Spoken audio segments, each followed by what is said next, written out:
Oza moninga oyalinganga kuferangane kulusue nanzela makila nayo nazilobiko ya seko yesunde osalinga nazala mwana na nzambe kolonanga na bengi oya ya ozalianga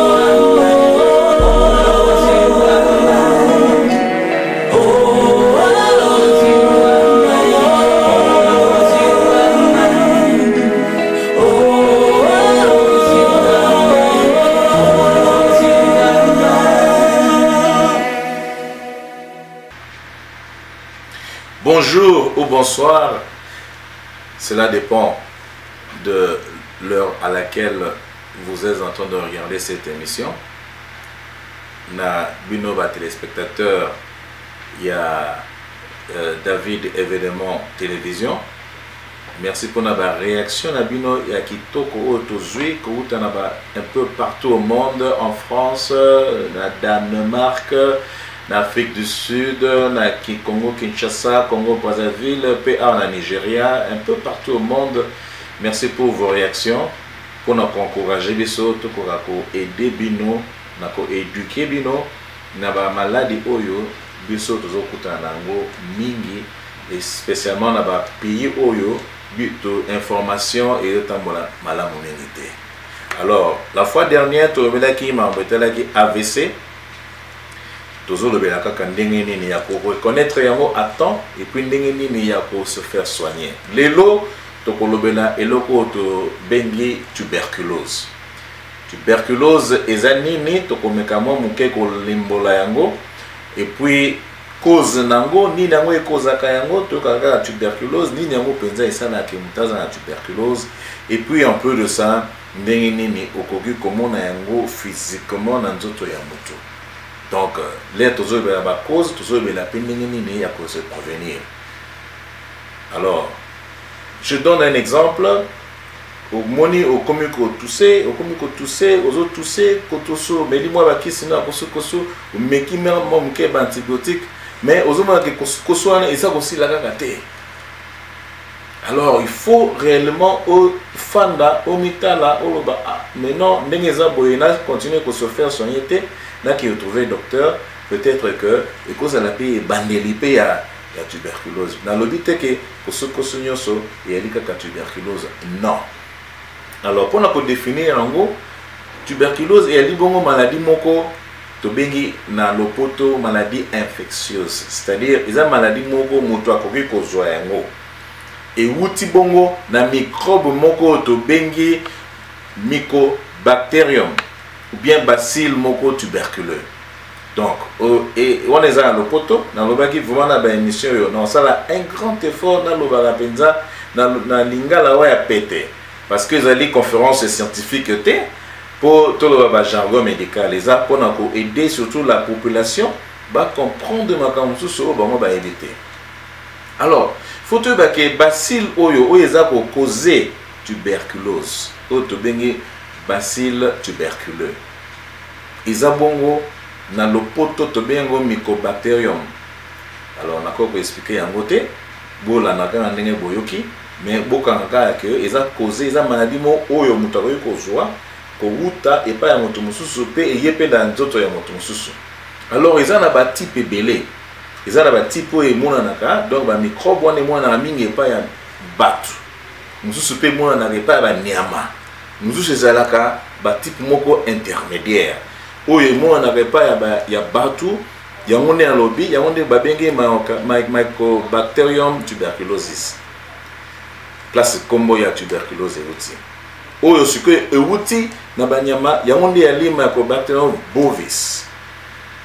Et puis type intermédiaire ezali bongo oyo batrouve mingi na Afrique awa wana babengango Mycobacterium africanus. Donc maladie wana ezoka mingi esalaka batu na niveau ya poumon. Moni na kati ya nzoto toza na ba organe 5 wana babenga ba organe vitaux. Eza bongo na bongo, motema, poumon, toza na ba rein et puis toza na foie. Alors sikoyo soki moko ya ba organe vitaux eza touché, qualité pe ya vie ya mutu. Qualité ya vie ya mutu, c'est-à-dire vie ya mutu pe eza un peu kozala pe malamu te. Olaningai? Alors maintenant tolobi bongo que maladie oyo ezretrouva mingi na niveau ya ba poumon. Mais maladie yango pe ekoki kozala na ba forme mosusu tobengi na français ba forme oyo ezali ya poumon te, donc extra-pulmonaire. Bakoki pe kotrouver yango na mikuwa, bakoki pe kotrouver yango na niveau ya ba glande, bakoki pe kotrouver yango na ba donc tissu surtout bakoki kotrouver microbe oyo soki ekoti na nzoto ekoki okende te na nzela ya makila okende kofanda place oyo yango eko se développer. Donc mais oyo tomonaka mingi ezali tuberculose pulmonaire oyo ya moto et ba organe esalaka etopema. Okoki koloba ke tozolobela yango mpona nini? Parce que en Afrique awa to na ba pays développés ezali vraiment makasi mpona kocontrôler infection oyo, compte tenu que ndenge biso tofandi na ndenge pe tozovandela na ndenge pe situation na biso ya misolo ezali makasi mingi te, kolia pe malamu te, immunité pe makasi te, yango zomona ke eza komona na mingi. Mais na poto pe na kala na tanga ba révolution industrielle na poto bango pe bazalaka ko faire face na maladie oyo babengi tuberculose. Alors mais avec le temps vers l'année 50 na poto kuna na Europe bakokai bongo ba conditions de travail changé, ba conditions de vie pe bani ko changer, et puis surtout les bakomi komona ba kisi oyo bakoyi ko mela. Alors ba comprendre maladie yango mwa mingi et bazokita. Pourtant biso na Afrique awa yango tozo ba émission pour na couper ko lindisa bato ko bato ba comprendre que voilà soki ke bate maladie oyo bandaki bongo kozala ko pata et comme sur komata parce que kozana koyeba eneti liwa ya ndambo ndenge ni mutu azwaka yango. Soki moto azali bongo na infection wana to babengi tuberculose, surtout tozobela mingi pulmonaire oya ba poumon, moto wana ayebi nanu te ki aza kobela. Ndenge nalobaki moko ya basigne ya tuberculose pulmonaire wana ezali bongo kosukusu. Zuma mtazo kosola.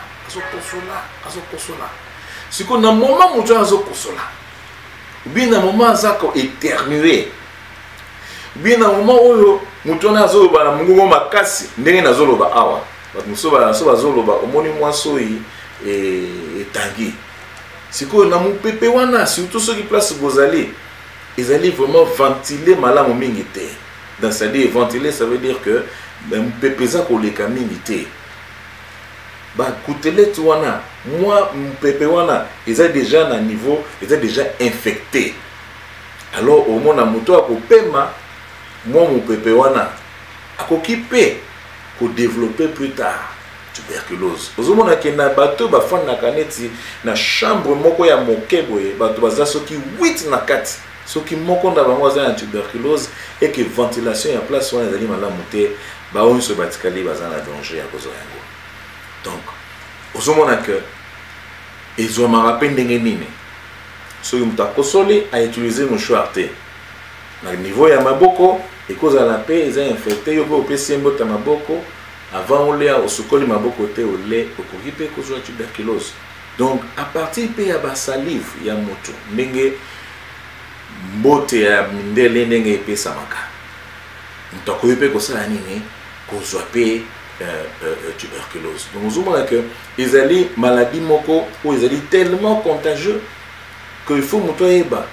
Na tango moto aza ko kosola mingi yimbe ayini yebina note na tango aza kolia to ozoka bola masanga na yo mulangi opesi na moninga ou bien kopo na yo meli okamati opesi na moninga contact ya salive wana eko osala ke moto pe asala nini azwa tuberculose. Na mikolo nenge monani bato baomi koteka ba sachet ya mai bien zoteka ba crème glacée sikoyo moto oyo bien ba pomme kaka ya pamba oyo sikoyo moto aza koteka soko azali moto aza na infection wana asimbi akosole asimbi biloko oyo aza koteka leo yoyo sombi mai po tobola otiana monoko toboli bongo komela oyebite ke moto moko asa asimbi place wana ekoki pe kozwa yo.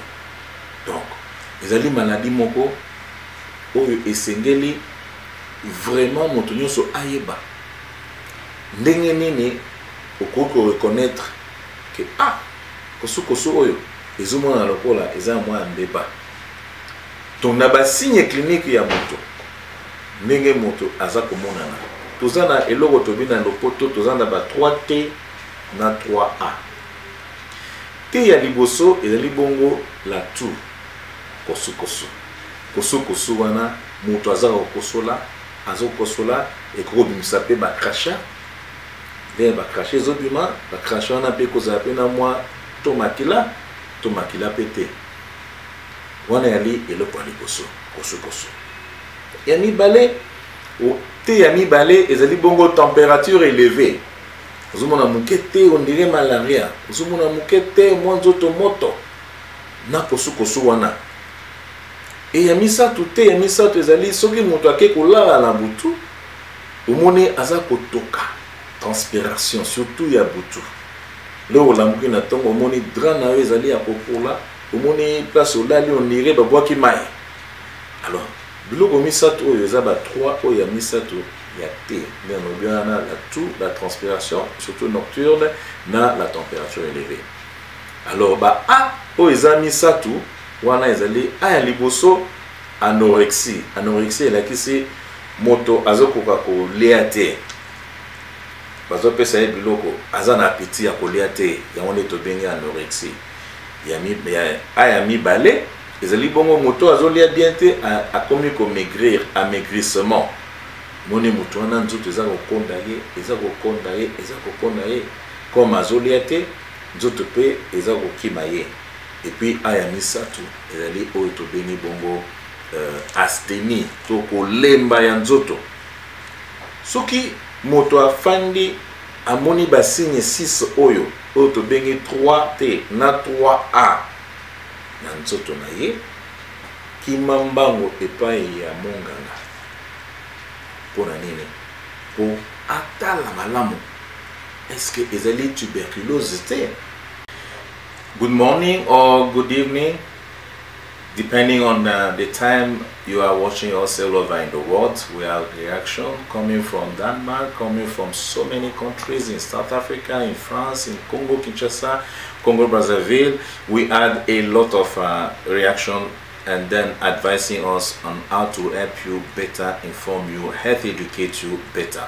So, dear telespectator, you that are from David Evenement Television, we have started some series of programs to help the common person on the street who doesn't have enough money to treat himself, who doesn't have enough money to go to the hospital, who doesn't even know what is going on, because without knowledge, you are powerless. So we just want to empower people in trying to health educate them in a very, very, very low language. It's not a scientific program. It's not a scientific event that where we will be talking the big grammar in English. We will just try at the small level to try and help the common person to understand some of the diseases that you can prevent. We said it, we are talking more about prevention than the treatment. That's to care about the disease. Okay, so the last time we talked about stroke, which is severe. Today we are going to talk about tuberculosis. we are going to try and define what is tuberculosis. We are trying to talk about the causes, and then the clinical presentation, and why not the prevention, which we are really, which is the aim of our talk today. So tuberculosis is a contagious disease. It is a disease you can contract, you know, and then it's caused by a particular bacillus that is called tuberculous bacillus. And we said there is a mycobacterium. That means it's a type of microbes that cause this infection that we call tuberculosis. We have so many types of it. So to just talk about some, you have the human type, which is the mycobacterium, you know, tuberculosis, and then you have the tuberculous mycobacterium. You have the one you found in animals, you know, especially in cows, in the cow milk and so on. That is called bovis mycobacterium. And then the last one is the intermediary type. There are so many other types, but let's just because of time talk about this. And we try also in French language to try to explain to people how, you know, where they will find this thing in our body. You know, we have 5 vital organs, which is the brain, the lung, the kidney, the liver, and then the lung, the heart. No, there are 5. But this disease predominantly you find it into the lung, and then from the lung you can get it to any other place, in any region of the body, in the glands, in the bones, you know, in the abdomen, anywhere you can find this disease called tuberculosis. And we are talking about here in Africa because we've seen that instead of the disease to go, despite all the preventions, all the measures that the government are taking, the disease, it seems to be stagnant, and then it's also coming also in the increase. I think it's partially due to the low level, socio-economic level of the people, and then maybe they are not empowered, they are not health educated. That's why we are trying to do these programs for them to understand. In Europe, some times ago, they was also having this problem of tuberculosis, but in the year 50s, 1950s, they were able to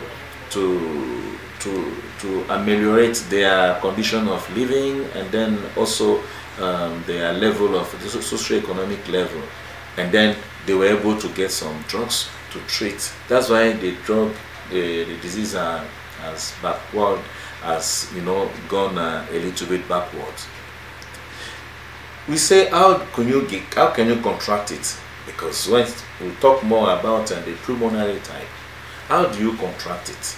People have to know that by the moment somebody is already infected and doesn't even know that he's infected, and that person is at risk to infect a lot of people in his surroundings, the immediate surroundings, because as the person is talking loudly, as the person is coughing, and then maybe he's trying to sneeze, that person is displaying a lot of bone, you know, is an airborne disease, a lot of microbes into the air. And if that air is poorly ventilated, so people around, they are also susceptible to get to contract the disease. And then you know, the saliva, when they are sharing maybe the same cup, the same spoon, the same cutleries, they are sharing the same you know, bottle and so on. Like in Nigeria, there is a practice in the north part of Nigeria, in Benue, in Jos, and so on. People who are drinking, to show how friendly they are, 2 people, they will drink in the same calabash, and those people are really at risk to contract tuberculosis. And once the people, you know, even when you are taking pure water, you know, when you go and buy ice cream or you buy pure water, and then the person who touched it was the person who has coughed, and then the saliva has touched that place, and without knowing, you take it, you can also contract TB. Your hands, you need to be washed them after greeting people, after being outside, and you come back, you touch a lot of doors, handlers of the doors and so on. So someone may not realize that he has contracted it, and once you just eat, it can make you to have, you know, TB. So clinically, how did they present? Just to recognize, you know, we have a picture of 6 signs in which we call in French 3 T's and 3 A's.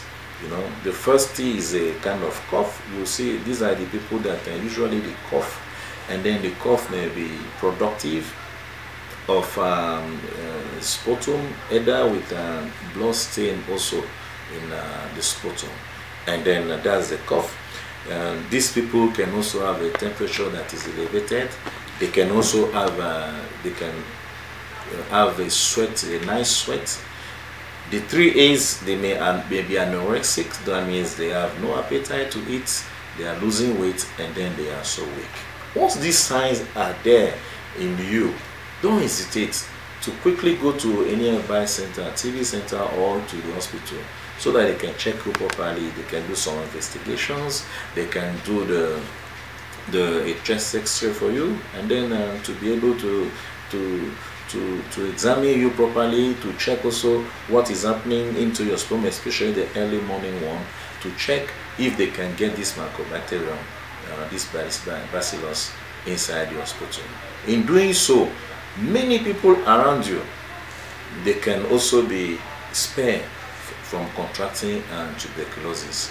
So as we were saying, we're just trying to health educate people, those who don't have information, those who don't, they are not medically insured, and those also who are ignorant about this disease, which is becoming now very, very predominant these days. So we are trying to health educate people, for them to recognize the problem on time, and then for them to now go and then seek for treatment also on time.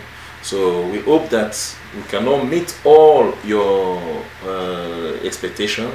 Feel free to answer us from the numbers you see on your screen. React to what we have said, and if you need more light on the disease, we can still tell you. I still repeat, I'm a medical doctor, but it's not a scientific conference. So that's why we are putting it in a light mood, and the knowledge to moving the medical languages for people to understand. Thank you very much.